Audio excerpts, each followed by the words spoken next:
Hi everybody, I'm here with Alice Liu, who is the Managing Director of Onboard Products for American Airlines, and we are on the beautiful new Boeing 737-800 Boeing Sky interior that we are about to take delivery of. Well, American Airlines is about to take delivery of tomorrow.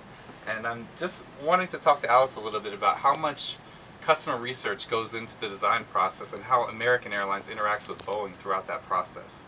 Is there quite a bit of overlap between your research departments, or how do you really get into what your customers want in terms of the design process? Absolutely. We actually do quite a bit of research, as you mentioned earlier. We do extensive customer focus group, we do surveys, we have online surveys and whatnot that we send out to customers, and we also do a lot of different studies. We work very closely with Boeing because in the end we're the one that's carrying the passengers, but they're the one that's building the aircraft. Right. So we work very closely together. Now, Stephen, I don't know if you know this, but let me give you an example how long it takes to build something. If you were to design a brand new international first class seat, it takes up to 4 years to design an international first class seat. So you can only imagine how much work and energy and research analysis go into building a brand new aircraft. Well, how is that possible? I mean, what kind of things make it take 4 years? That's fascinating. There's a lot of certification, but also it's just so expensive whenever you design something from scratch, right? Because there's no two international first class seats are the same. Every large airline wants their own seats. And at the same time, you have to do a lot of customer research and validation, because if you're spending hundreds of millions of dollars, you want to make sure you have the right product. Right. In terms of your development process, your research process, does it differ by aircraft type, or is it kind of we know what we want in all of our airplanes, whether it's a 777 or a 737 or the MD-80s or whatever? Is there a different process by the type of aircraft that it is? I think it's more sort of try to almost predicting the future, because what we do is that if it takes 2 or 3 or 4 years to build a product, you have to think 2 to 4 years ahead of time. And you also know that product may stay on the aircraft for another 5 to 10 years. So you're trying to predict what's going to happen and what customers are looking for 5, 10, 15 years from now. Right. So it's really trying to look in the future and look at customer behavior, what they're looking for. Right.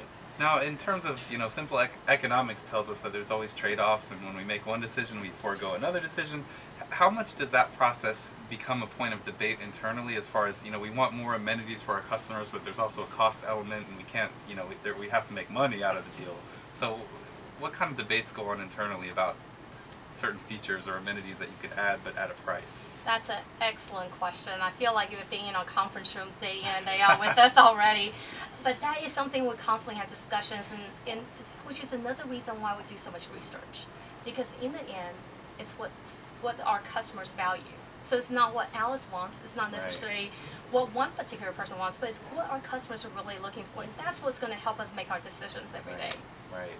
And this may put you on the spot a little bit, but are there, obviously American Airlines is your favorite airline, are there any other carriers that you kind of see as innovators in terms of product development that you guys, whether they're a foreign carrier or a domestic carrier, somebody that you maybe can emulate or just look to for inspiration, or that you even acknowledge as doing a good job?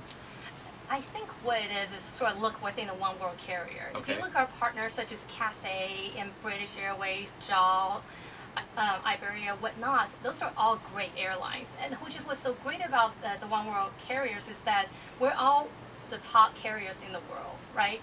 And we work so closely with each other, especially now we have antitrust immunity with British Airways and Iberia and JAL, so that allows us to talk to each other more openly and allow us to talk about products, our feature, our strategy, pricing, whatnot. So those are definitely the partners that we work closely with. Any particular carrier that has the best food? Now, I have to say American Airlines has the best food. Now, I have to say that because that is my area. That was a joke for everybody. Alice had mentioned that one of her, I'm going to embarrass her. One of her favorite things about the airline industry when she first joined was that she loves airplane food, which a lot of us have airlines in our blood, but very rarely does it have to do with the onboard cuisine. So, very, very interesting. Absolutely, and I'll be the first one to admit this. When I first started flying, I used to ask for 2 servings every time I fly, because I enjoy airline food so much. When I do that, it looks obvious though, because I'm huge, but I don't know how it all fits. So anyway, that's the story here from Seattle. We're looking forward to going back to Dallas tomorrow, and thank you very much for your time. Thank you.